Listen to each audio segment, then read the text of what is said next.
Ladies and gentleman, D K Shivakumar ಯಾವ ರೀತಿಯ ತಂತ್ರಗಳನ್ನು ಹೆಣಿತಾ ಇದ್ದಾರೋ ಮುಖ್ಯಮಂತ್ರಿ ಆಗಲಿಕ್ಕೆ, ಆ ಎಲ್ಲ ತಂತ್ರಗಳನ್ನು ಸೈಲೆಂಟಾಗಿ ಸರ್ವನಾಶ ಮಾಡ್ತಾ ಇದ್ದಾರೆ ಸಿದ್ದರಾಮಯ್ಯನವರು. ಸಿದ್ದರಾಮಯ್ಯನವರ ಒಂದೊಂದು ಆಟಕ್ಕೂ ಕೂಡ ಡಿ ಕೆ ಶಿವಕುಮಾರ್ ಚಡಪಡಿಕೆಯಿಂದ ತತ್ತರಿಸ್ತಾ ಇದ್ದಾರೆ. Of course D K Shivakumar chess player. ಅವರು ಪ್ಲ್ಯಾನ್ ಮಾಡಿ ವಿಚಾರ ಮಾಡಿ ಒಂದೊಂದೇ ಕೈನ ಮೂವ್ ಮಾಡಿದರೆ, ಸಿದ್ದರಾಮಯ್ಯನವರು ಕುಸ್ತಿ ಪ್ಲೇಯರ್, ಕಬಡ್ಡಿ ಪ್ಲೇಯರ್, ಏಕದಮ್ ಉಲ್ಟಾ ಪಲ್ಟಾ. ಡಿ ಕೆ ಶಿವಕುಮಾರ್ ತಂತ್ರಗಳನ್ನು ಒಂದೊಂದಾಗಿ ಹೊಡೆದುರುಳಿಸುವಂತಹ ಸಿದ್ದರಾಮಯ್ಯನವರು ಮತ್ತೊಮ್ಮೆ ಜಯದನಗೆಯನ್ನು ಬೀರಿದ್ದಾರೆ. ಎಂದಿನಂತೆ ಡಿ ಕೆ ಶಿವಕುಮಾರ್ ದೆಹಲಿಗೆ ಹೋದರು, ಮತ್ತೆ ಬರಿಗೈಯಲ್ಲಿ ವಾಪಸ್, ಬಂದ ದಾರಿಗೆ ಸುಂಕ ಇಲ್ಲ ಅನ್ನೋ ಥರ ವಾಪಸ್ ಬಂದಿದ್ದಾರೆ. ಡೆಲ್ಲಿಯಲ್ಲಿ ಡಿ ಕೆ ಶಿವಕುಮಾರ್ಗೆ ಆಗಿರುವ ಹಿನ್ನಡೆ ಏನೇನು, ಸಿದ್ದರಾಮಯ್ಯನವರು ಬೆಂಗಳೂರಲ್ಲೇ ಕೂತು ಆಡಿರೋ ಆಟಗಳು ಯಾವ್ಯಾವುದು, ಈ ಫೋಕಸ್ ಟುಡೇನಲ್ಲಿ ನಾನು ಕೊಡ್ತೀನಿ. ನೆಲ ಜಲ ಭಾಷೆಗಾಗಿ ಪ್ರಾಮಾಣಿಕ ಪತ್ರಿಕೋದ್ಯಮ, ನಾನು ಹೇಮಂತ್.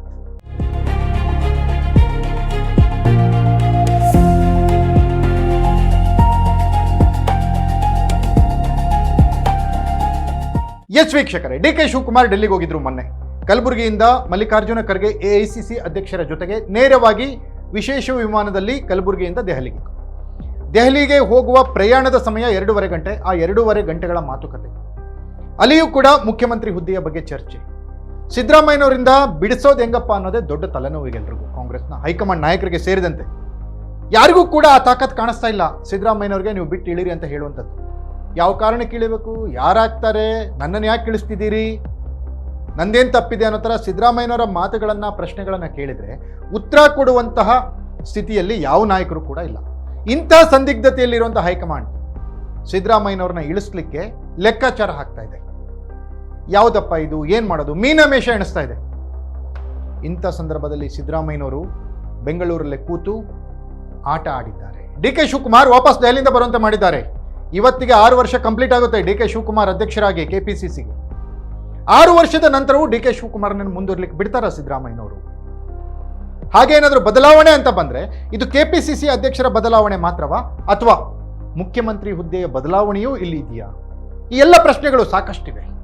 ಅದಕ್ಕೂ ಮೊದಲು ಡಿ ಕೆ ಶಿವಕುಮಾರ್ ದೆಹಲಿಗೆ ಹೋಗಿದ್ದೇನಾಯಿತು, ಅಲ್ಲಿ ಯಾರ್ಯಾರನ್ನ ಮೀಟ್ ಆದರು, ಏನೇನು ಚರ್ಚೆಗಳಾಯಿತು ಅನ್ನೋದನ್ನು ನೋಡ್ಲಿಕ್ಕೆ ಹೋದರೆ ಯಾವ ಪ್ರಭಾವಿ ನಾಯಕರ ಮೀಟ್ಗೂ ಕೂಡ ಡಿ ಕೆ ಶಿವಕುಮಾರ್ಗೆ ಸಾಧ್ಯ ಆಗಿಲ್ಲ. ಎಂದಿನಂತೆ ರಾಹುಲ್ ಗಾಂಧಿ ಅವರು ಸಿಕ್ಕಿಲ್ಲ. ಬೇರೆ ಬೇರೆ ರೀತಿಯ ಮಾತುಕತೆಗಳು ಆದರೂ ಕೂಡ ಅದು ಅಸ್ಸಾಂ ಚುನಾವಣೆಗೆ ಸೀಮಿತವಾಗಿತ್ತು. ಅಸ್ಸಾಂ ಚುನಾವಣೆಯ ಇನ್ಚಾರ್ಜ್ ಆಗಿದ್ದಾರೆ ಡಿ ಕೆ ಶಿವಕುಮಾರ್. ಈಗ ಅಸ್ಸಾಂ ಚುನಾವಣೆ ಮುಗಲಿ, ವೆಸ್ಟ್ ಬೆಂಗಾಲ್ ಚುನಾವಣೆ, ಅಂದರೆ 5 ರಾಜ್ಯಗಳ ಚುನಾವಣೆ, ವೆಸ್ಟ್ ಬೆಂಗಾಲ್, ಅಸ್ಸಾಂ, ಪಾಂಡಿಚೇರಿ, ತಮಿಳುನಾಡು, ಕೇರಳ, ಈ 5 ರಾಜ್ಯಗಳ ಚುನಾವಣೆಯ ನಂತರ ಈ ರೀತಿಯ ಯೋಚನೆ ಮಾಡುವತ್ತ ಹೈಕಮಾಂಡ್ ಯೋಚನೆ ಮಾಡಿದೆ.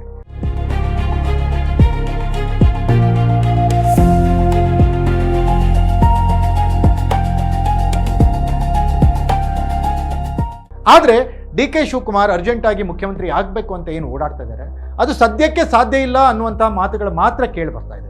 ಇದರ ಮಧ್ಯದಲ್ಲಿ ಸಿದ್ದರಾಮಯ್ಯನವರು ಮುಖ್ಯಮಂತ್ರಿ ಸ್ಥಾನವನ್ನು ಬಿಟ್ಟು ಇಳಿಲಿಕ್ಕೆ ಆಗ್ತಾ ಇಲ್ಲ, ಆಗಲ್ಲ ಅನ್ನುವಂಥದ್ದು. ಒಂದು ವೇಳೆ ಮುಖ್ಯಮಂತ್ರಿ ಸ್ಥಾನವನ್ನು ಬಿಟ್ಟು ಇಳಿದ್ರೂ ಕೂಡ ಬೇರೆಯವರೊಬ್ಬರನ್ನ ಅಲ್ಲಿ ತಂದು ಕೂರಿಸ್ಬೇಕು ಅನ್ನೋ ಆಲೋಚನೆ ಅವ್ರ ಮನಸ್ಸಿನಲ್ಲಿದೆ ಅನ್ನುವಂಥದ್ದು. ಈ ಎಲ್ಲ ಗೊಂದಲಗಳ ನಡುವೆ ಡಿ ಕೆ ಶಿವಕುಮಾರ್ ದೆಹಲಿಗೆ ಹೋಗಿದ್ರು. ಹೈಕಮಾಂಡ್ನಿಂದ ಏನಾದರೂ ಮಾಡಿ ಒಂದು ಸ್ಪಷ್ಟವಾಗಿ ಹೇಳಿಸ್ಬಿಡೋಣ ಮುಖ್ಯಮಂತ್ರಿ ಸಿದ್ದರಾಮಯ್ಯನವ್ರಿಗೆ ಅಂತ.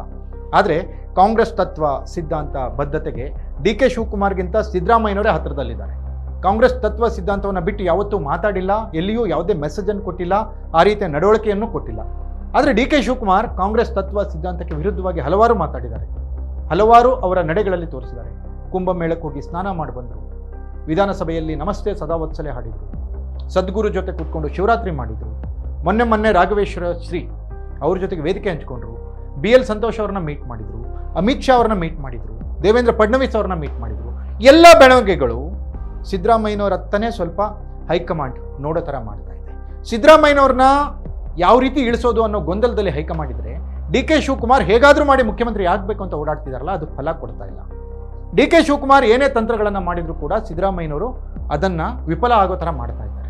ಸೈಲೆಂಟ್ ಆಟ ಆಡಿ ಸಿದ್ದರಾಮಯ್ಯನವರು ಡಿ ಕೆ ಶಿವಕುಮಾರ್ ಅವ್ರನ್ನ ದಿನ ಕಳೆದಂತೆ ಶಕ್ತಿಯನ್ನು ಕಡಿಮೆ ಮಾಡ್ತಾ ಇದ್ದಾರೆ.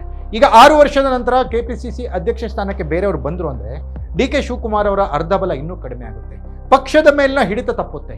ಆ ಸಮಯವನ್ನು ಉಪಯೋಗಿಸಿ ಡಿ ಕೆ ಶಿವಕುಮಾರ್ ಅವ್ರನ್ನ ಹಡಿಬೇಕು ಅಂತ CM ಬಣ ಪ್ಲಾನ್ ಮಾಡ್ಕೊಂಡಿದೆ. ಆದರೆ ಅದಕ್ಕಿಂತ ಮೊದಲೇ ಹೈಕಮಾಂಡ್ನಿಂದ ಏನಾದರೂ ಘೋಷಣೆ ಮಾಡಿಸ್ಬಿಡೋಣ ಅಂತ ಡಿ ಕೆ ಶಿವಕುಮಾರ್ ಓಡಾಡ್ತಾ ಇದ್ದಾರೆ.